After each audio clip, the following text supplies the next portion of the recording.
வணக்கம், நான் உங்க டாக்டர் ஆஷா பேசுறேன். இன்னைக்கு வந்து எனக்காண்ட அவனே செலக்ட் பண்ணி பார்த்தானா. இது வந்து அவனோட கிஃப்ட். என்னன்னா, ஒரு நாள் ஒரு ஆக்சுவலி சார் வந்திருக்காரு. ஒரு தடவை தான் வந்து ஃபர்ஸ்ட் டைம் வந்து ரிப்போர்ட்ஸ் எடுத்துட்டு நீங்களும் இன்னொரு ஜென்ஸ் யாரும் நீங்க 2 பேர் தான் வந்தீங்க. வந்துட்டு காய்ச்சல் வந்துச்சு, தம்பி ஹாஸ்பிட்டல் அட்மிட் பண்ணோம். ஆனா பிளேட்லெட் கூடவே ரொம்ப குறைஞ்சிட்டே வருது. 2 நாளைக்கு ஒரு தடவை பிளேட்லெட் அட்மிட் பண்ணிட்டே இருக்கும். 1 மந்த் கிட்ட எப்படியோ எனக்கு தெரிஞ்சு. எப்படி தெரிஞ்சிச்சு? உங்க ஃப்ரெண்ட் ஒருத்தவங்க என்ன ட்ரீட் பண்ண இருந்தாங்க. அவங்க உங்ககிட்ட சொல்லி அது மூலியமா வந்தாங்க. வந்துட்டு ரொம்ப கம்மியா பிளேட்லெட் குறைஞ்சிட்டே வந்து பிள்ளைக்கு வந்து எப்பயுமே ரொம்ப பிளேட்லெட் கம்மியாயிடுச்சுன்னா ஆஃப்டர் ஃபீவர் அந்த வைரஸ் தாண்டி பயம் ரொம்ப கொடுத்துருவாங்க. இது இதுவா ஈவன் பிளட் கேன்சர் வரைக்கும். அதெல்லாம் ஒன்றும் இல்லை, பிள்ளை 100 வயசுக்கு நல்லா இருப்பான். ஃபீவர்ல இந்த மாதிரி பிளேட்லெட் குறையலாம் அப்படின்னு ரொம்ப போன் மேரோ டிரான்ஸ்பிளான்ட்லாம் சொல்லி ரொம்ப பயந்தப்ப நான் வந்துட்டு முதல்ல நான் ஒரு அம்மா, ஒரு 18 வயசு பையனோட அம்மா, அறிவோட ஆரோக்கியத்தோட நீண்ட ஆயோட உங்க குழந்தை நல்லா இருப்பா, என்னால் முடிஞ்ச பெஸ்ட் மெடிசன் தரேன் அப்படின்னு நான் சொல்லியிருந்தேன். அந்த மெடிசின்ஸ் கொடுத்தேன். ரெகுலரா அவங்க அம்மாவும் இன்னொரு லேடியும் வருவாங்க. அது யாரு?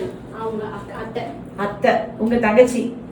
ஓகே, பரவாயில்ல. குடும்பமா இவனுடைய ஆரோக்கியத்துக்கு எல்லாம் இது பண்ணிருக்காங்க. நான் எப்பவுமே என்ன நினைப்பேன், சார் படிப்பு அடுத்ததான். ஒரு வருஷம் ஸ்கூலுக்கே போடல தம்பி.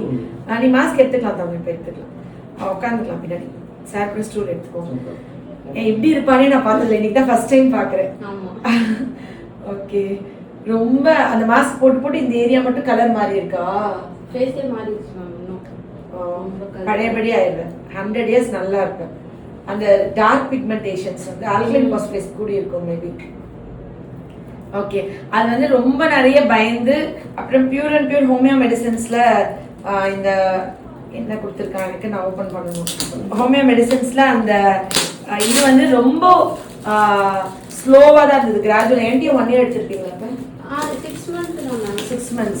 6 months எடுத்து பிளேட்லெட் வந்து நான் போட்டோஸ் ஆட் பண்றேன். அதுல பிளேட்லெட் வந்து 69, 70, 80,000. நான் வந்து இப்போ 19,000 19,000. அதுக்கப்புறம் குறைஞ்சு இப்போ வந்து என்ன 19,000 நான் இருந்து இப்போ வந்து 1,19,000 ஆயிடுச்சு கடைசியா. இப்ப forever.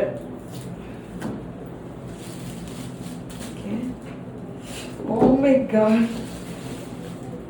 இதுக்கு இது கோல்ட்ல எல்லாம் வாங்கிட்டு வந்தீங்க? அதான் கோல்ட் லீஃப் தான். ஆனா ஏன் இப்படி? ஏன்னா லாஸ்ட் டைம் நான் வந்தப்ப சங்கட சதுர்த்தி அன்னைக்கு நான் பிள்ளையார்பட்டிக்கு போனேன். நீங்க வேண்டிட்டு வர அவனுக்காக சொல்லிருந்தீங்க. சாமி சொல்லுங்க. Thank you. ஆக்சுவலி எனக்கு ரொம்ப ரொம்ப ஹாப்பி. எனக்கு ஆக்சுவலி நிறைய பேரோட லைஃபை டச் பண்ணணும், நிறைய குழந்தைங்களுக்கு இந்த மாதிரி கியூர் கொடுக்கணும். நிறைய இந்த மாதிரி கிரிட்டிக்கலான குழந்தைங்கள நான் சாமி கும்பிடுது பாருங்களே. அவனுக்கு என்ன புரியும்? சாமி சொல்லு பார்க்கலாம். சாமி சாமி சொல்லு. சாமி பேசுறியா பேச மாட்டியா? பேசுவியா? சொல்லு. சாமி எப்படி கும்பிடுற? சாமி கும்பிட்டு நம்ம இதான் அவனுக்கு கான்சென்ட்ரேட் பண்ணி பேசினா அவனுக்கு அது டைவர்ட் ஆகுது. ஆக்சுவலி நான் ஒவ்வொரு சதுர்த்திக்கும் பிள்ளையார்பட்டி போயிடுவேன். பிள்ளையார்பட்டியில் ஒவ்வொரு பேஷண்ட்காண்டையும் ப்ரே பண்ணுவேன். நிச்சயமா இவனுக்கு கடவுள் நீண்ட ஆயுள் கொடுக்கணும். எனக்கா நீ தேடி வாங்கினியா? தேங்க்யூடா தங்கம். நான் ஆண்டி உன்னோட பிளெஸிங்ஸ் எப்பயுமே உனக்கு இருக்கும். God bless you. 100 வயசுக்கு நல்லா இருக்கும். எனக்கு ரொம்ப நான் பிள்ளையார்பட்டி பிள்ளையார் கும்பிடுவேன். சரி, இதுதான் இவன் கொடுத்துட்டான்ல, அது என்ன தனியா நீங்க? இது இது இது எதுக்கு? இதுதான் எனக்கு அதை கொடுத்துட்டீங்கல்ல. இது தேங்க்யூ so much. தேங்க்யூ. இவங்களை தைரியப்படுத்துறது நீங்க தான் மேம், வேற யாருமே இல்ல. எல்லாருமே ஏதாவது சொல்லுவோம், நீங்க ஒரு ஆள் தான் ஒரு தைரியமா வந்து கொடுத்தது இது தூக்குறதுக்கு. தேங்க்யூ. நான் ஆக்சுவலி இந்த சாரி எல்லாம் வந்து ஒவ்வொரு தடவையும் குலசாமிக்கு அது இதுக்கு போத்ததான் கொடுக்குறேன். நிறைய பேர் நான் கொடுக்குற புடவைகள்லாம் கட்டல அப்படின்னு ரொம்ப வருத்தமா என்கிட்ட கேட்டிருக்காங்க. அது நான் இன்னைக்கு இந்த வீடியோல சொல்லிடுறேன். நான் வந்து என்கிட்ட எல்லாருமே சாரி கொடுக்குறாங்கல்ல, அந்த சாரி ஃபுல்லா நான் கோயிலுக்கு கொடுத்துருவேன். கோயில்ல சாமிக்கு சாத்துறதுக்கு. அது எனக்கு நான் கட்டணும்னு தான் நிறைய பேர் ஆசைப்பட்டு வாங்கிட்டு வராங்க. அது வந்து என்னோட குலசாமி கோயிலுக்கு. இப்ப மதுரை போனா ஆக்சுவலி மதுரை மீனாட்சி அம்மன் கோயிலுக்கு சாத்தி இருந்த சாரியை ஏலத்துல எடுத்து மீனாட்சி அம்மன் கோயில் குருக்கள் வந்து எனக்கு போன வாரம் கிஃப்ட் கொடுத்துருக்காங்க. அதை மட்டும் நான் பிளவுஸ் தைச்சு வச்சிருக்கேன். ஏன்னா மீனாட்சி அம்மனுக்கு சாத்தின சாரி கிளி பச்சை கலர்ல. அவங்க கன்சீவ் ஆயிட்டா அந்த பிரெக்னன்சி கார்டு போடுற அன்னைக்கு அந்த சாரி கட்டிக்கலாம் அப்படின்னு. இது வரைக்கும் நான் கொடுத்ததுல நான் பிளவுஸ் தைச்சது அதுக்கு தான். இதுபடி எல்லாமே மோஸ்ட்லி சாமிக்கு கொடுத்துருவேன். அண்ட் இந்த சாரியும் நான் என்னோட குலதெய்வத்துக்கு கொடுக்குறேன். உங்க குலங்கள் விருத்தி ஆகணும், தலைமுறைக்கும் நிறைய குழந்தைங்க ஆரோக்கியத்தோட இந்த மாதிரி எந்த ஹெல்த் இஷ்யூஸும் வரக்கூடாது நான் வேண்டி கொடுத்துருவேன். இதை நான் சாமிக்கு வச்சுருவேன். மோஸ்ட்லி இது எப்படி சொல்றது, என்னோட பாக்கியமா நான் நினைக்கிறேன். இத்தனை ஜென்மம் நான் என்ன புண்ணியம் பண்ணணும், இத்தனை உயிர்களை கடவுள் என் மூலியமா டச் பண்ண வச்சிருக்காரு.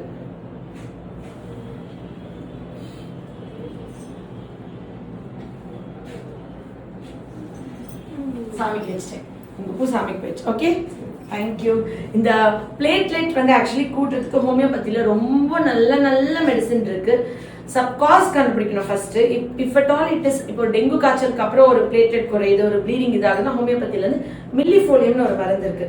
ஒரு மருந்தையே சொல்லி முடிச்சிடுவோம், ஏன்னா இவ்வளோ நல்ல விஷயங்கள் நடக்கும்போது அந்த மில்லிஃபோலியம்ன்ற மருந்து நீங்க அந்த மாதிரி ஃபீவர் இருக்கும்போது, ஃபீவரே குறையவே இல்லை, இறங்கவே இல்லை, பல்லு ஈரலாம் ரத்தம் வருது, உடம்புல அங்கங்க ப்ளீட் ஆகுது, நம்மளுக்கு அந்த பிளேட்லெட் ரைஸ் ஆகவே இல்லைன்னு சொன்னா அந்த ஃபீவருக்கு நீங்க சிம்கோனா கொடுப்பாங்க.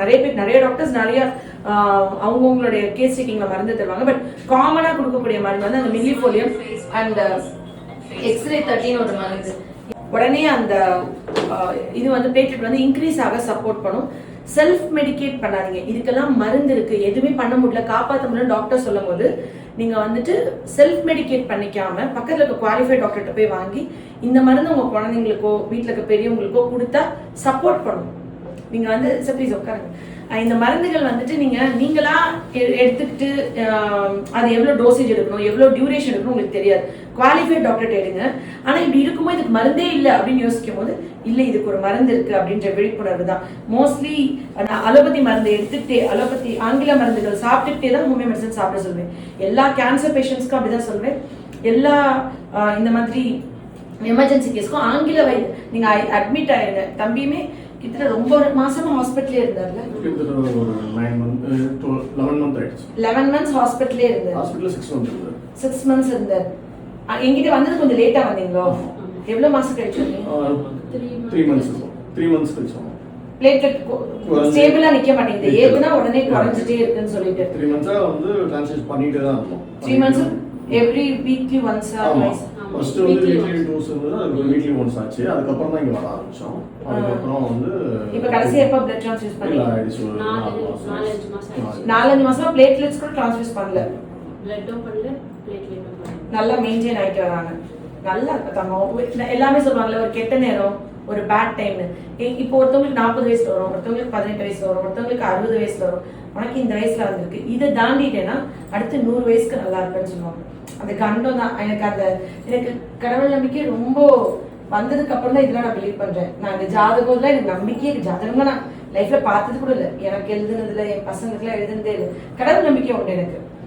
ஜாதகம் கடவுள் ஒண்ணு வச்சிருப்பார்ல, அது இவங்க என்ன ப்ரெடிக்ட் பண்ணி சொல்றதா நிஜமா போய் அப்படியே யோசிச்சு. ஆனா இப்ப பர்சனலா ஃபீல் பண்ணப்ப தெரியுது, ஏதோ ஒரு பேட் டைம், நம்ம சில கர்மா நம்ம அனுபவிக்க வேண்டிய டைம், அது நம்ம ஜாதகம் சொல்லிட்டாலும் சரி, ஒரு ஹெல்த் இஷ்யூன்னு சொல்லிட்டாலும் சரி, அது முடிஞ்சிச்சுன்னா அதுக்கப்புறம் நல்லா இருக்கும் லைஃப்ன்றது நான் பார்த்திருக்கேன். நிறைய பேஷன்ஸ் அந்த மாதிரி. இவனும் நிச்சயமா படிச்சு நல்லா, நான் எப்படி யோசிப்பேன்னா படிக்கணும், மார்க். இப்போ 1 year ஸ்கூல் போல. என் பசங்க 2 பேருமே செகண்ட் ஸ்டாண்டர்ட் தான் ஸ்கூல் போனாங்க. 7 வயசு வரைக்கும் தான். எனக்கு அவங்க ஸ்கூல் போறது இல்லை. 2 பேருமே ஸ்போர்ட்ஸ், பேட்மிண்டன் தான் விளையாடுவாங்க. பேட்மிண்டன் ப்ரொஃபஷன் சூஸ் பண்ணாங்க. என் பையன் சொன்னா நான் டாக்டர் ஆக போறது இல்லை, நான் கலெக்டரும் ஆக போறது இல்லை. அப்ப நான் 8 மணி நேரம் ஏன் படிக்கணும், ஏன் 2 மணி நேரம் தான் விளையாடணும்? நான் பிளேயர் தான் ஆகணும்னு நினைக்கிறேன், ஸ்போர்ட்ஸ் தான் போகணும்னு நினைக்கிறேன். அப்ப நான் 8 மணி நேரம் விளையாடணும், 2 மணி நேரம் படிச்சா போதும்ல அப்படின்னு கேட்டான். சரி அப்போ ஓகேன்னு ஃபர்ஸ்ட் டைம் எனக்கு தெரிஞ்சு தமிழ்நாட்டிலே அவ்வளோ பெரிய ரிஸ்க் நாங்கள் தான் ஃபர்ஸ்ட் எடுத்தோம். 2014 அஸ்வின் ஸ்கூல் குவிட் பண்ணோம். அவனோட செகண்ட் ஸ்டாண்டர்ட் தான் ஸ்கூல் போனான். அதுக்கப்புறம் ஃபுல்லா நான் ஸ்போர்ட்ஸ்க்கே போயிட்டோம். மலேசியால தான் கோச்சிங் எடுக்கிறேன், இல்லை மதுரையில் எடுக்கிறான், இன்டர்நேஷனல் மேட்சஸ் விளையாட போயிடுவான். ஆனா அவனுக்கு அந்த டெசிஷன் எடுக்கும்போது நான் என்ன யோசிச்சேன்னா, என் குழந்தை எப்படி டாக்டர் ஆகலன்ட்டான், கலெக்டர் ஆகலன்ட்டான். அதிகபட்சமா படிச்சா என்ன பண்ணுவோம், டாக்டர் ஆகும் இல்லை கலெக்டர் ஆகும். அதுக்கு மேல பெருசா ஒரு டிகிரி இது இல்லை. ஸோ அப்போ நான் என்ன பண்ணலாம்னு நினைச்சேன்னா, அவன் நல்லா இருக்கணும், ஹாப்பியா இருக்கணும், 3 வேளை நல்லா சாப்பிடணும், நைட் நிம்மதியா தூங்கணும், கல்யாணம் பண்ணணும், என்னோட தலைமுறையை விருத்தி பண்ணணும். அவன் விவசாயம் பண்ணட்டும், பிசினஸ் பண்ணட்டும், இல்லைன்னா ஒரு கூலி வேலை கூட பார்க்கட்டும். ஆனா அவன் வயிறார 3 வேளை சாப்பிடணும், நல்லா தூங்கணும், நிம்மதியா இருக்கணும். அதுதான் ப்ரியாரிட்டைஸ் பண்ணேன். அதனால நீங்க இப்ப தம்பி எழுதுப்போ ஸ்கூல் போல படிப்பு இருந்துச்சு அப்படிலாம் எதுவும் நினைக்கவே வேணாம், ஃபீல் பண்ணாதீங்க. படிக்கிறவங்க எல்லாம் மட்டும்தான் சக்சஸ்ஃபுல்லா இருக்கணும் லைஃப்ல, கிடையவே கிடையாது. படிப்பு ரொம்ப முக்கியம், நம்மளை பக்குவப்படுத்துறதுக்கு, ஒரு ஒழுக்கமா இருக்கிறதுக்கு, ஒரு மாரல்ஸ் டீச் பண்றதுக்கு, நம்மள ஒரு ஹியூமனா இருக்க வைக்கிறதுக்கு படிப்பு முக்கியம். ஆனா படிப்பே லைஃப்ன்ட்டு இல்லை. அதே மாதிரி அவன் இனி பிக்கப் பண்ணி பொறுப்பா சூப்பரா வந்துடும். அவனுக்கு என்ன இன்ட்ரெஸ்ட்னு பாருங்க, ஸ்போர்ட்ஸ் எக்ஸ்ட்ரா சேர்த்து விடுங்க, எல்லாம் பண்ணுங்க. நான் வந்து 6 மாசம் கழிச்சு அவனை பாக்குறேன், அவனோட நிறைய டைம் ஸ்பெண்ட் பண்ணும், அவன் கூட நிறைய பேசணும், அவன் கூட நான் இருக்கணும்னு விரும்புறேன். அண்ட் இந்த சாரி வந்து நிச்சயமா நான் எந்த கோயில் போறேனோ அடுத்து அந்த கோயிலுக்கு இதை கொடுத்துருவேன். அது வந்துட்டு மேடம் நம்ம கொடுத்த சாரியை கட்டலையே எல்லாம் நிறைய பேர் அதை என்கிட்ட கேட்டிருக்காங்க திருப்பியும். அது வந்து சாமிக்கு போச்சுதான் எனக்கு ஒரு திருப்தியா இருக்கும், ஒரு சந்தோஷமா இருக்கும். உங்க பேரே சொல்லி பல்லு கடிக்கிறாள் என்ன வாயாடியா? பாய் சொல்லு, பாய். இப்ப பல்லு பயங்கரமா கிடைக்கிறாங்க. ஒண்ணு வார்ம் ஸ்மெல் ஜீவம் பண்ணணும், இதை மறந்து தரேன். ஓகே, இல்ல நான் எங்க தலையில அடிபட்டு இடிச்சிருக்காங்க, இருந்திருக்காங்க, கட்டில இருந்து கீழே வேணாம், கட்டில இருந்து கீழே வேணாம், அதுக்கு மறந்து தரேன். சரியா அத்தையா நான் பேசல, நீ என் கூட சேர்ந்து பேசணுமா? அண்ணா நல்லா ஆயிட்டானா? அண்ணா கூட விளையாடுறானா? அண்ணா உன் கூட விளையாடுறானா? இல்ல சார், இல்ல போன் பார்க்கறேன். ஐயோ, போன் பார்க்க கூடாத செல்லம். 9 months ஸ்கூல் போனா வீட்ல இருந்து போன் பார்த்து பழகிட்டானோ? தம்பியோட விளையாடு, நிறைய டைம் ஸ்பெண்ட் பண்ணு, வெளியெல்லாம் வாக்கிங் போ. அவனுக்கு செகண்ட் ஃபாதரா இருக்கணும் நீ, சரியா? Okay, love you all. நன்றி, எல்லாரும் பிளஸ் பண்ணுங்க.